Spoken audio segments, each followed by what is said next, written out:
Ayatollah Ali Khamenei arrives for prayers in Tehran to celebrate the end of the holy month of Ramadan. In his speech, a clear message to the U.S. The enmity from the U.S. and Israel has always been there. They threaten to attack us, which we don't think is very likely. But if they do commit any mischief, they will surely receive a strong reciprocal blow.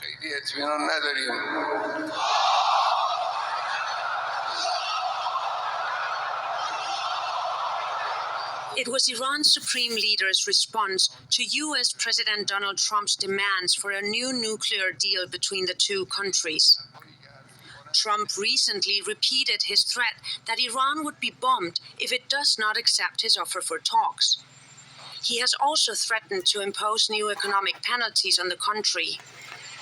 We're going to make a decision on secondary tariffs on Iran based on whether or not they're going to make a deal. If they're going to make a deal, then we're never going to put secondary tariffs. You know, they have a great, long, and successful life as a country.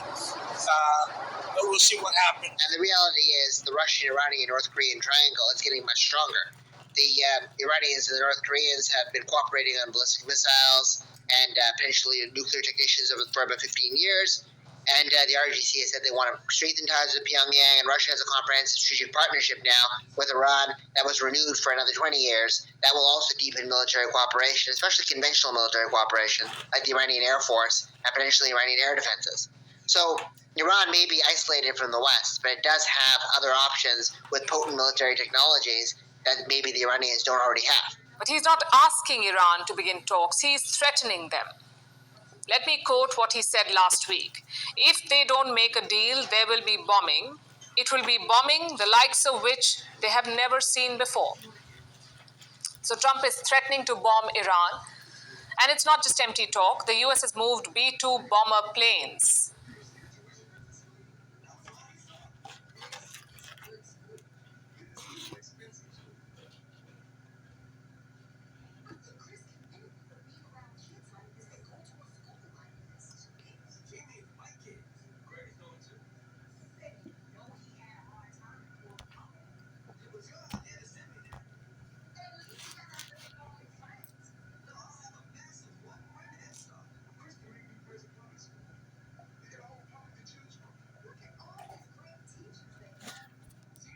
This is Proverbs chapter 4 and verse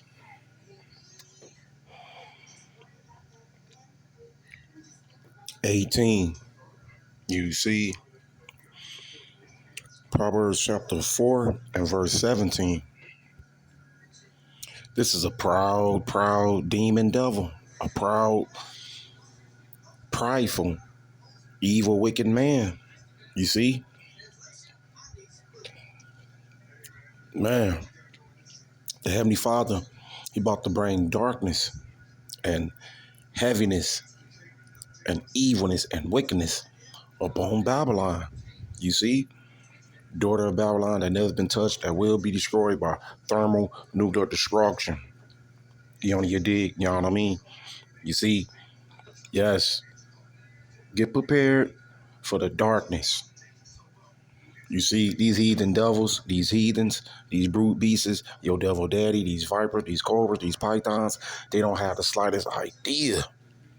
You see, but it's the will of the Heavenly Father. The Heavenly Father, he's setting these motherfuckers up to come up against Mr. Paleface. What the fuck? You see? He's setting these demons up to come up against Mr. Paleface. What the fuck? You see?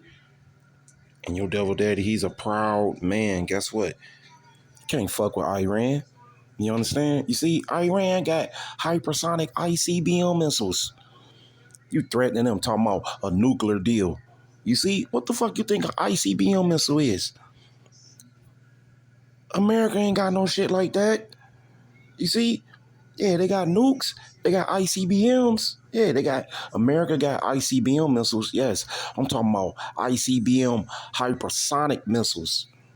That's what I'm talking about. You see, Iran got ICBM hypersonic missiles, bro.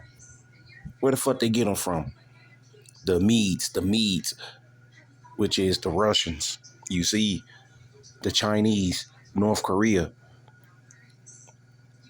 Them countries are A1 steak sauce.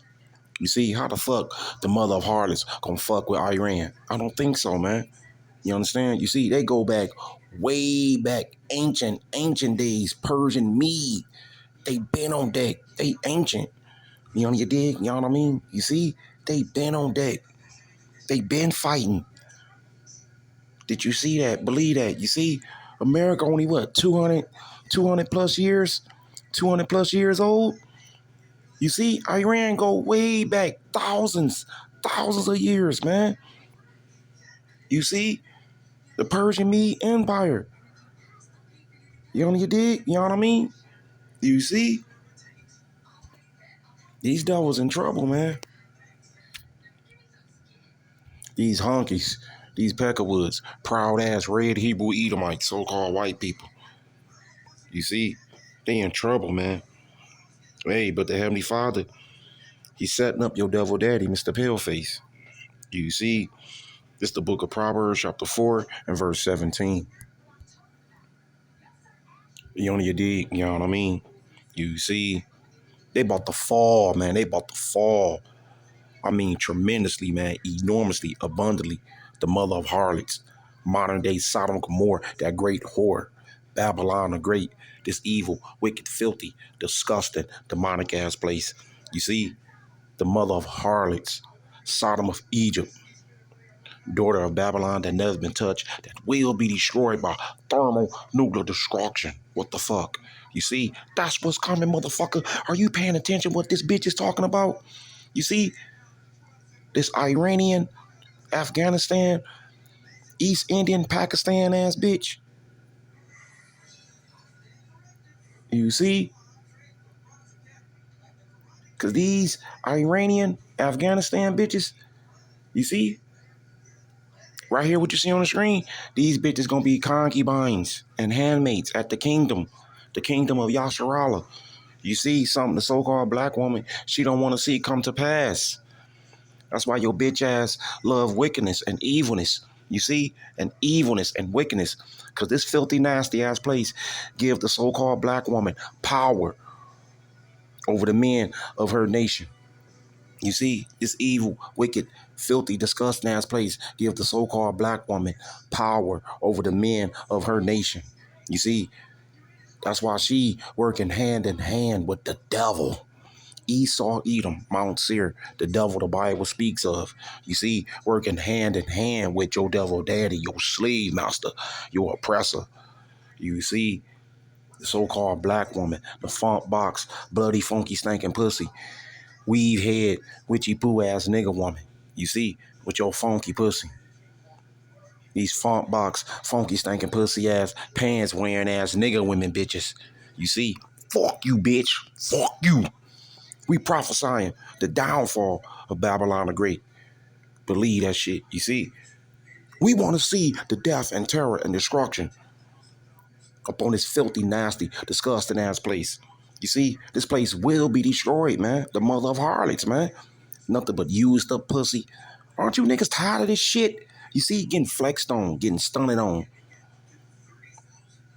You know, you dig? You know what I mean? You see, I'm ready to Sean these bitches, curve the so-called black woman. We ready to curve the so-called black woman and see your bitch ass get put to death. You see, you know why? Because you the fucking adversary. You the fucking enemy, bitch. Yeah, your ass scared. Believe that shit. You see? Because when your devil daddy, the serpent, Esau, Edom, is the white man, when he fall, the so-called black woman, you gonna fall with the quickness. You see? You know what I mean? Proverbs chapter 4 and verse 17. You see, Proverbs chapter 4 and verse 17. For they eat bread of wickedness. You see, the so-called black woman and her devil daddy. Mr. Paleface, Esau, Edom, Mount Seir, Adume. You see, so-called white people and these nigger women bitches, they eat wickedness like bread. You see, you know what I mean? For they eat the bread of wickedness. You see, they love evilness and wickedness and evilness. You see, think about it. These bitches wake up thinking about picture taking prostitute IG. See, that's wickedness. That's adultery. That's oppression. You see, yes, teasing and oppressing men, ganking and scamming and scheming. You see, instead of being in order. This is why we want to see the death and terror and destruction at a moment's notice. You see, because there's too much fucking evilness and wickedness, man. Wickedness and evilness is at an all-time high because of your devil daddy, Mr. White Man. I'm reading it to you. You understand? You see? You know what I mean? Proverbs chapter 4 and verse 17. You see?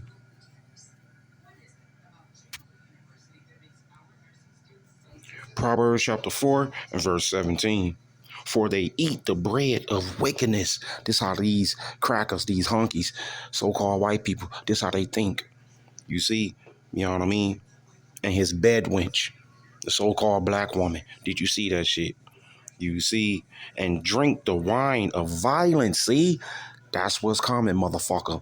What this dahhead ass Pakistan, Iranian ass bitch is trying to say. You see? Afghanistan, Pakistan, East Indian, whatever the fuck she is. You see? I know she's Elam, which is Iranian. You see? Iran, Afghanistan, Pakistan. You see? East India. They women look just like her. That's the nation of Elam. You see? She breaking that shit down, man. About your devil daddy, Mr. White Man. You understand? You see? Proverbs chapter 4 and verse 17. It's the book of Proverbs chapter 4 and verse 17. For they eat the bread of wickedness. You see? And drink the wine of violence. That's what's coming, man. Great violence. Great evils and wickedness by the devil. You see?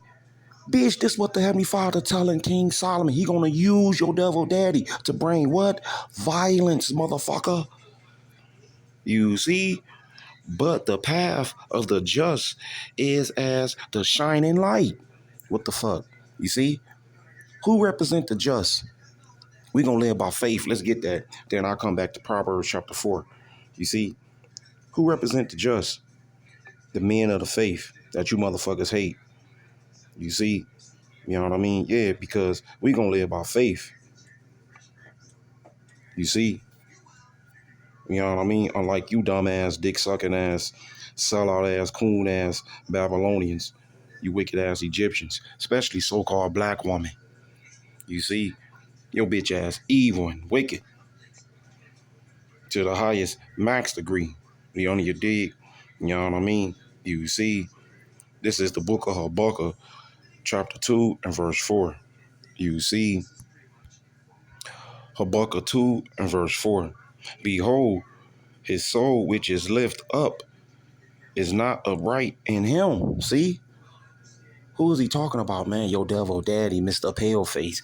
Esau, Edom, the devil the Bible speaks of. Your slave master, your oppressor, Donald Trump. You see, so-called white people, these honkies, these peckerwoods, there's nothing right about them. You see? You know what I mean? Even this dahhead ass Iranian bitch, she understand. Did you see that shit? You see? Behold, his soul which is lifted up is not upright in him. You see? But the just shall live by his faith. Ooh. Man, you niggas are faith-based niggas. You damn right we are faith-based. You see? That's why the so-called black woman hide up under bed when it come to us. You see? She hide up under bed. She run from us, ducking and hiding. You see? These bitches wake up every day, picture taking prostitute IG, OnlyFans club. You know what I mean? You see, that's all they give a fuck about, man. Because they got the simps, Chad and Brad. You understand? You see, Tom and Jerry. You bitch made ass niggas, you about to get fucked up too. You see? Your devil daddy gonna snatch you bitch made ass niggas up and you picture taking prostitute.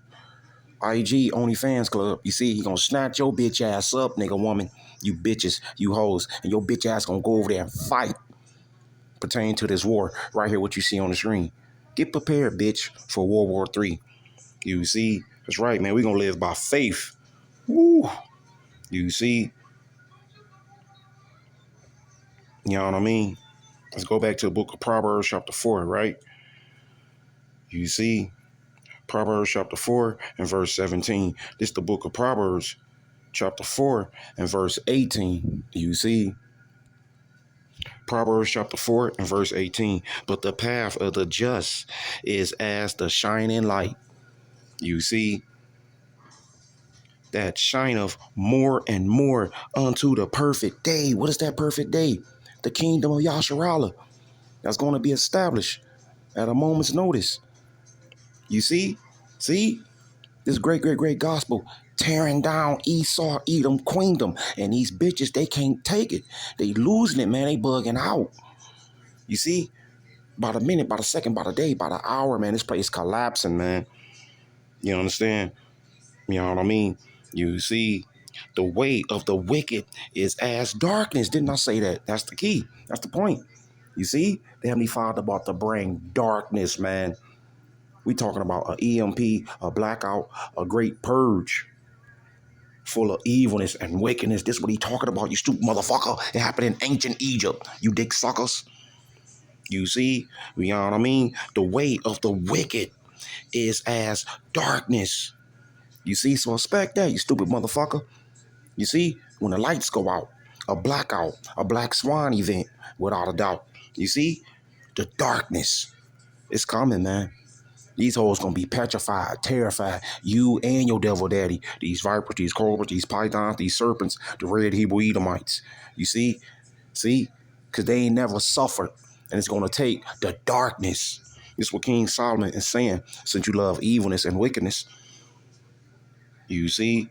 You know what I mean? The way of the wicked is as darkness. These nigga women bitches are wicked and evil. You see? Evil and wicked. Your bitch ass gonna get caught up with the darkness, nigga woman. With your pants wearing ass that don't take baths. You see? With your funk box, funky stinking pussy ass. With your funky pussy. How you like that, nigga woman? Number one dick sucker, number one sellout. You see? Your bitch ass gonna go over there and fight, ho. You see? Yeah, they said age 40 and down. See? That's picture taking prostitute IG, OnlyFans Club. Yeah, women gonna fight too. How you like that, bitch? Fuck you. You see? The way of the wicked is as darkness. You see?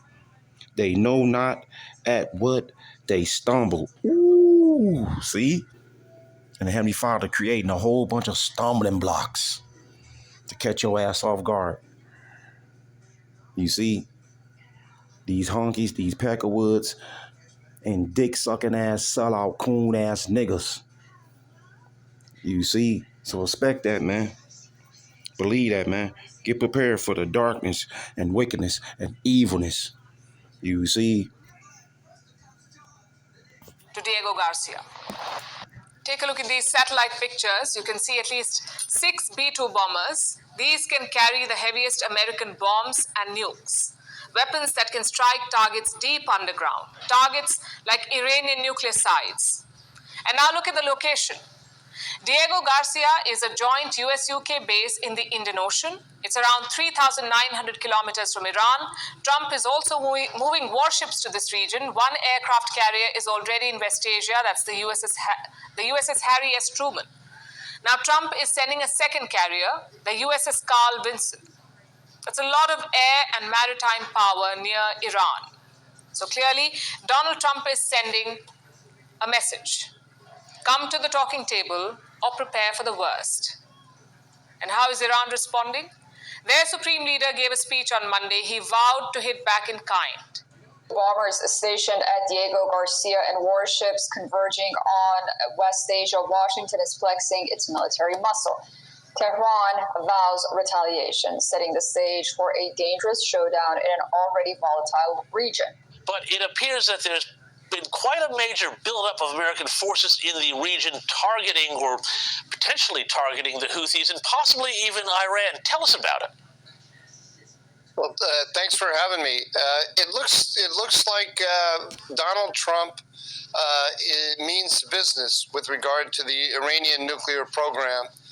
I think he wants a negotiation if he can get it, and he wants to negotiate from strength. The first thing he's doing is cutting down the sole remaining proxy of the Iranians that is completely intact after the Iranian-Israel war. That's the Houthis. He's taking them down. You could say, James, a year from now, we might say that this was the opening move in a negotiation between Tehran and Washington, or we might say it was the opening move in a war between the United States and Iran to end Iran's nuclear program. Trump is putting himself in a position to have options, whether to go ahead with the negotiation, if he can bring the Iranians to the table, or to go ahead with military action. In his first term, the U.S. withdrew from a landmark agreement on Iran's nuclear program and reimposed sanctions on Tehran. This certification. Western countries have long accused Iran of pursuing a nuclear weapon and using proxy forces to expand its influence in the region, charges Tehran rejects. Iran has said it will not engage in direct talks under the threat of military action, but it has left a door open for talks through intermediaries. In a rebuke to a recent letter from President Trump, Iran's president has refused direct nuclear talks with the U.S. During his first term, Trump unilaterally pulled the U.S. out of Iran's 2018 nuclear deal that President Obama and other Western leaders helped put together. As President Trump wades into foreign policy around the world, there's more reaction to Vice President J.D. Vance's visit Friday to a U.S. military base in remote Greenland. Greenland really matters for the security of the United States. Mark Warner, the top Democrat on the Senate Intelligence Committee, criticized President Trump for not ruling out using force to secure Greenland, which is a territory of NATO ally Denmark. Legitimate interest and stronger ties with Greenland? Absolutely. The idea that we are going to threaten a military invasion against a population that, at least everything I've read, overwhelmingly, the people in Greenland don't want to become part of America. A top Iranian official made that clear. He said, if you attack us, we will build a nuclear bomb. We have said that there is a fatwa. We are working under the supervision of the IAEA and we won't move toward a nuclear weapon. But if you make a mistake regarding Iran's nuclear issue, you'll force Iran to take that path because it has to defend itself. How close is Iran to making a bomb? They could produce weapons-grade uranium in 2 weeks. After that, it's just a matter of months. So Iran is very close to making a nuclear bomb, which is why Donald Trump is suddenly keen on a deal. Iran, too, is open to restarting talks, but they have certain concerns. For starters, Iran wants the US to lift sanctions. Only then will they engage in direct talks. Secondly, there is a trust deficit. Iran went through all of this with Barack Obama. When he was president, Iran signed a nuclear deal, and they kept their end of the agreement. It was America that walked out under Donald Trump. So naturally, the Iranians are a bit apprehensive. They feel that Trump cannot be trusted. The question is, how do you break this deadlock? You need a trusted mediator, someone who Trump... What did Habakkuk say? I read it, you see. His soul is not right in him. You see? See? He's a unfit, unrighteous man. You see? His soul is not upright. Didn't I read it in the book of Habakkuk? You see? Look at this devil, man. He's the devil, man. Got dick-sucking ass niggas went out there voting. You see? And the Iranians can rely on. Well, I mean, that's the open question. I mean, we've seen one of the senior RGC brigadier generals over the past 24 hours warn that America is a glass house and shouldn't throw stones because America's got 50,000 troops in the region and 10 bases that could be attacked. But the reality is the Iranians have been sometimes successful in attacking American bases in Iraq and Syria, but they've also proven themselves to be quite limited in the scope of that retaliation, as we've seen in response to the Israeli strikes that occurred in October of last year. The Iranians threatened an apocalyptic response, but ultimately fired off a large portion of their missile arsenal and really didn't hit that many high-value targets. Trump is putting himself in a position to have options, whether to go ahead with the negotiation, if he can bring the Iranians to the table, or to go ahead with military action. Well, there's already been some military action against the Houthis, and I've seen reports just in the last few hours that Iran is starting to pull some of its forces out of the Houthi areas. Does that suggest that Iran kind of realizes that if the U.S. is putting in bombers in Diego Garcia and moving ships into the region and all of the other positioning that's happening there, this might not end well for their regime? All the signaling, as far as I can tell, all of the signaling says that the Americans really mean business. And Donald Trump, of course, reversed the rules of engagement that the Biden administration had imposed, which allowed the United States to respond to Houthi attacks only defensively, only against missiles that were being put on launchers, and only then against the missiles themselves, not against any leadership targets or critical military infrastructure. So I think he's sending a message of seriousness. The question is, are the Iranians going to hear it? And that is really hard to tell.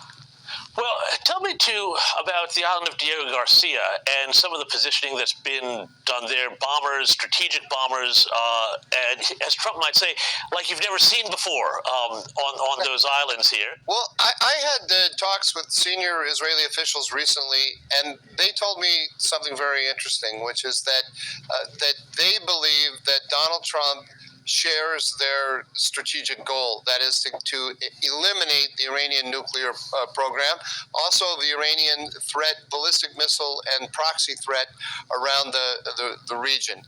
They think there's a disagreement between Jerusalem and Washington about the tactics. Trump wants to give it more time. He wants to try to get to a negotiation with the Iranians, but the Israelis believe he's sincere about this strategic goal. And it's a different attitude than they had toward the Biden administration, where they believe that the Biden administration said we agree on the strategic goal, but we disagree on tactics, but they didn't really. That was just a kind of papering, a nice way to paper over the differences. I think they believe that Trump is really serious about this, and they believe that Trump wants it for the American interest, not for Israel. So they're rather confident about that.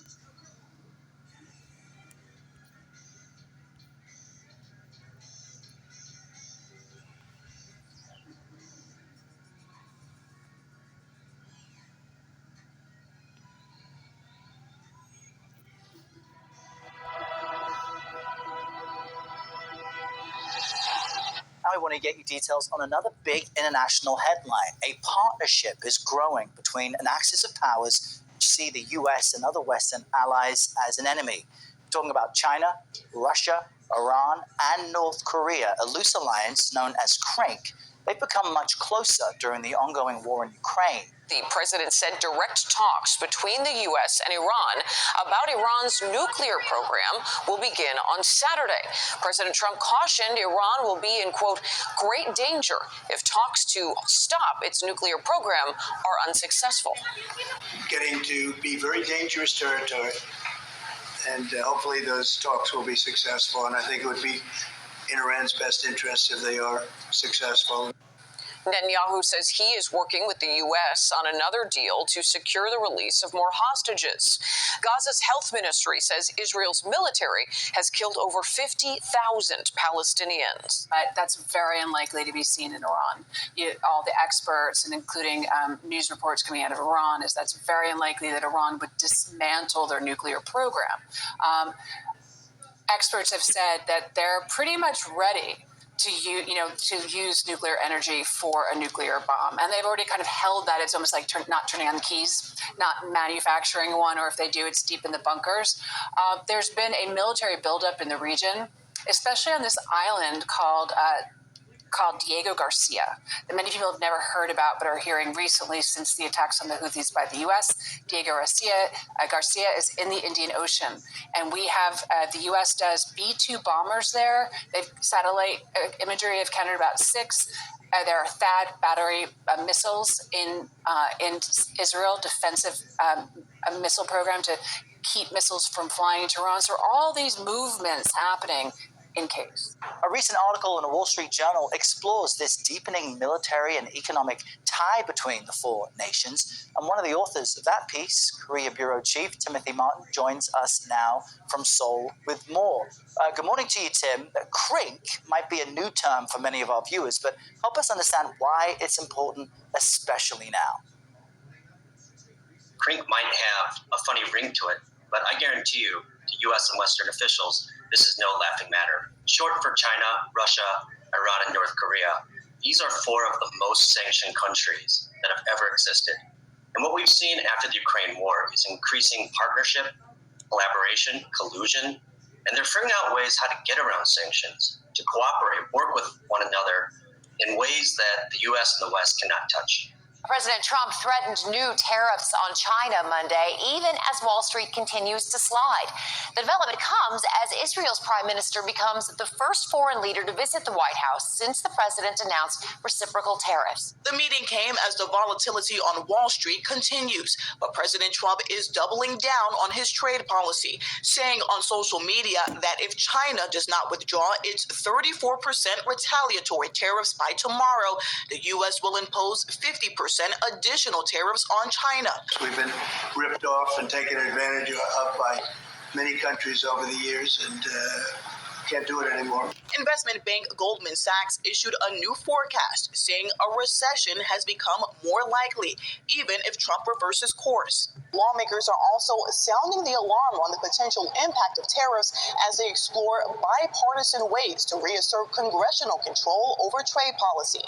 I urge the president to back off before it's too late.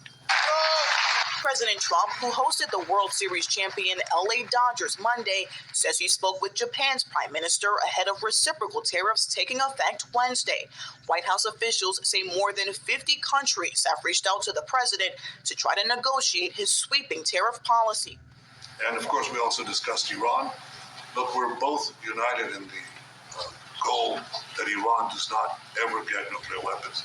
If it could be done diplomatically in a full way, the way it was done in Libya, I think that would be a good thing. But whatever happens, we have to make sure that Iran does not have nuclear weapons.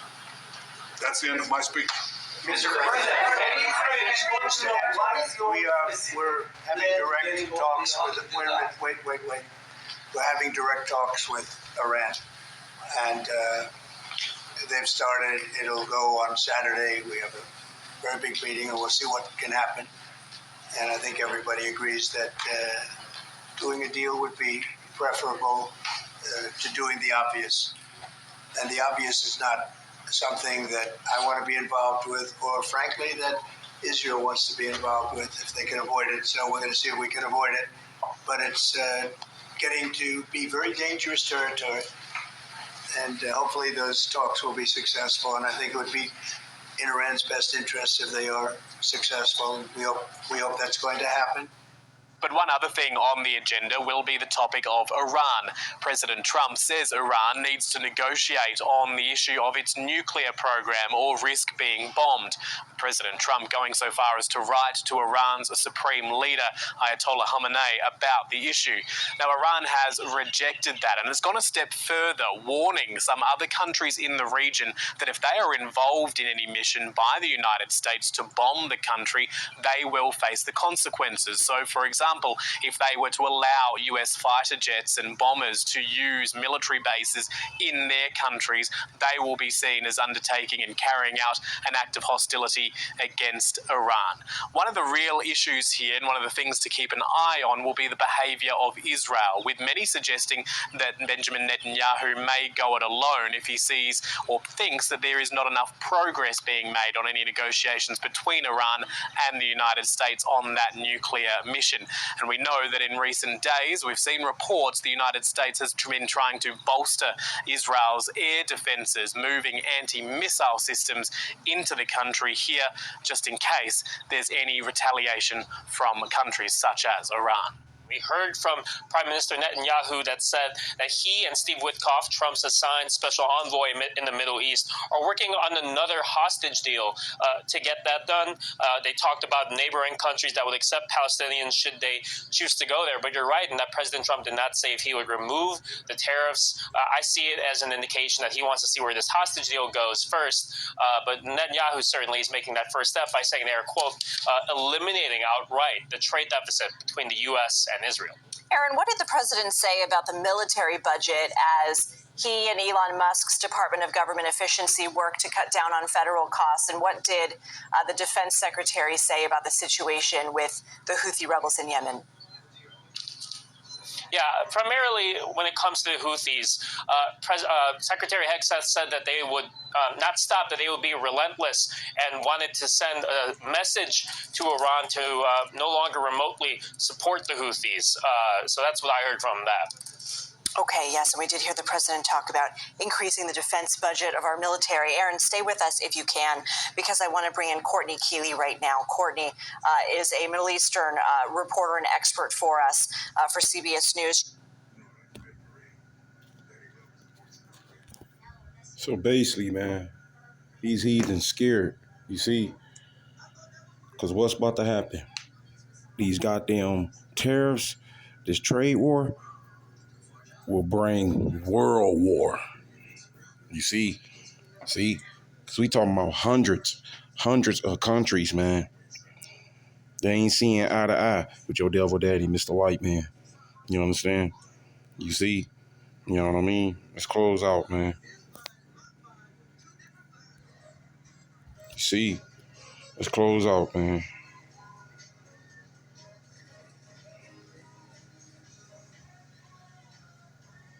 This is the book of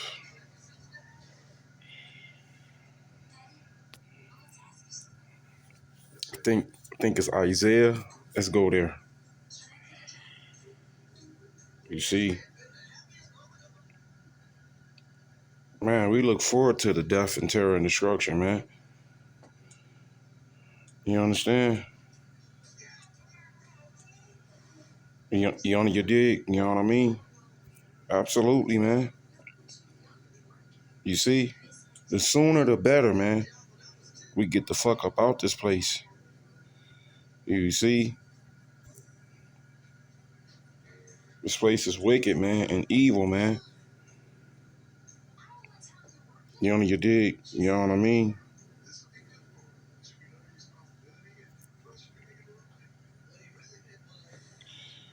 This is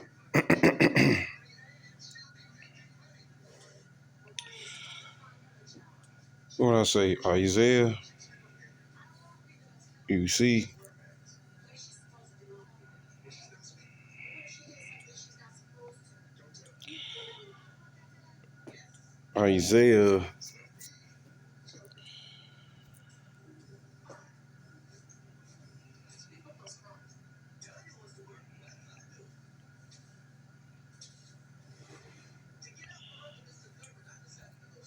Isaiah chapter 21. Let's go there.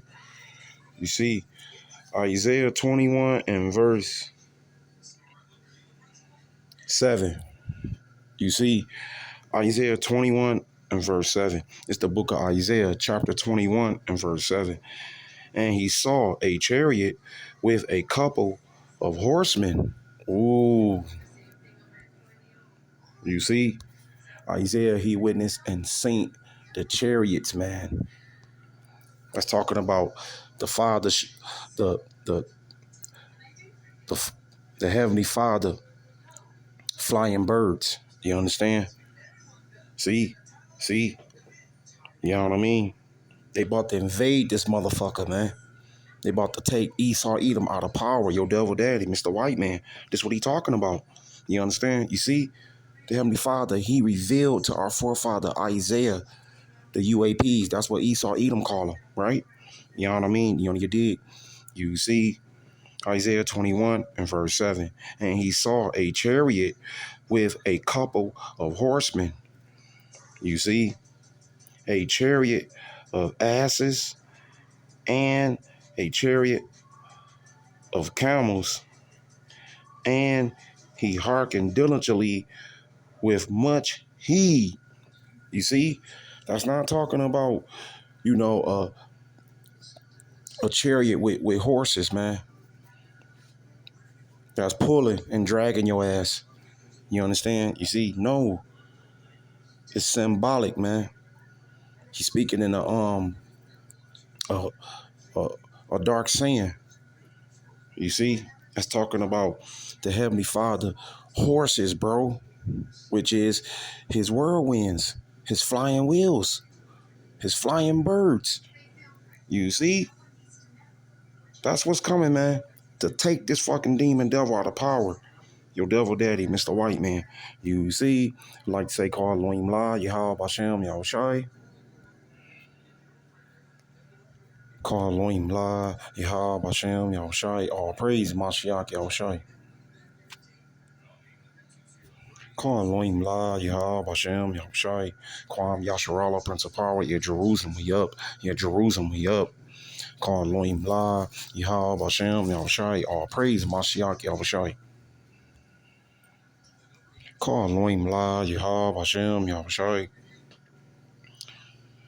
Shouts out Israelite foreigners, specular birds, you strangers that look like a Edomite, that look like a red Hebrew Edomite. Peace and love to you, peace and love to you. Israelite foreigners, specular birds, you strangers that look like a Mr. Paleface, that look like a Edomite, that look like a red Hebrew Edomite. Peace and love to you, peace and love to you. Call Elohim La, Yahweh Bashem, Yahushai. All praise Hamashiach, Yahushai. Call Elohim La, Yahweh Bashem, Yahushai. Shalom, shalom, shalom to the 144,000, the elect, the women and men, children, is going to make it to the kingdom. The honors, apostles, and elders, and watchmen, and servants, and prophets, a great millstone. Who I learned this truth from only through the spirit and power of Yahweh, Ba'ashem, Yahweh Shai. Call Elohim La, Yahweh Ba'ashem, Yahweh Shai. Call Elohim La, Yahweh Ba'ashem, Yahweh Shai. All praise Mashiach Yahushai. And Lord willing, your brothers and sisters was edified. It's on to the next one. Shalom. Double honors, apostles and elders, and bishops and prophets, and servants and messengers of great millstone. And it's on to the next one. Shalom. You see? Isaiah said what? He hearkened diligently with much heed. Ooh, that's the key, because the Heavenly Father showed him the chariots, man. The Heavenly Father horses. You see, that's what it's going to take, motherfucker, to take this fucking demon devil out of power. We look forward to that. Did you see that? Did you catch that? Believe that. You see? He joins us now in Studio 57. Tell me the significance of these direct talks Saturday between the United States and Iran. Well, with all the noise at this semi-presser in the Oval Office, not an official presser, it was a real standout when President Trump said direct talks with Iran starting Sunday. And then somebody followed up with the question and said, did you say direct? Because there's a question of whether it was indirect or direct, and that's been going back and forth. And Trump said direct. Trump said high level. And before he said this, Netanyahu said he would like to see that Trump and Netanyahu, they had spoken about Iran. Netanyahu has always said they'd like to see what's a Libyan model, which means the complete elimination of a nuclear program. That would be what happened in Libya, but that's very unlikely to be seen in Iran. All the experts, and including news reports coming out of Iran, is that's very unlikely that Iran would dismantle their nuclear program. experts have said that they're pretty much ready to use nuclear energy for a nuclear bomb, and they've already kind of held that. It's almost like not turning on the keys, not manufacturing one, or if they do, it's deep in the bunkers.